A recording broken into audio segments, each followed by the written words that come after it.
Яагаад та бидний дараа үе эх орноо хөгжүүлэх ёстой гэж та эх орны эд эсэнд болсон хуу хүний талаар болоод өнөөгийн дүр төрхийг тодорхойлох гэж оролдъё. Гэхдээ бол өнөөгийн дүр төрхийг зөв тодорхойлж хэмээн эх орны залуус бид эх орныхоо хөгжлийн ирээдүйг өсрөнгөө хөгжил төрөх шинэ зам галцыг олох учиртайсан.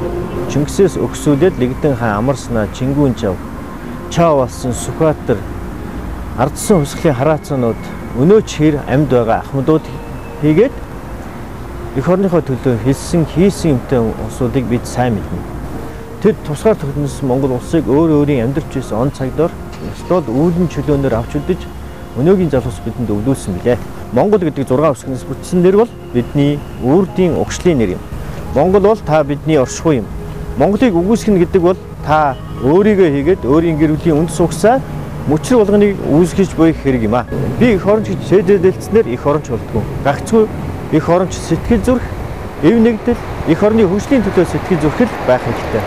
Ургах нарыг утан золгож, жаргах нарыг өдөн амс хийдэг Монгол хүн бүхэн хүн ардынхаа эрүүл эрдэм оюуны төлөө зүтгэж яваа эмч багш нар, үр хүүхдээ хүний дайтай өсгөж яваа аав ээжүүд, бидний хойч ирээдүй болсон дүүнер, эх орны хөлийн манаа зогсож байгаа хэлчид, хүний нутагт ажиллаж амьдарч яваа, эх орноо сэтгэлдээ тээж яваа монголчууд эх орны эзэд эх орончид билээ.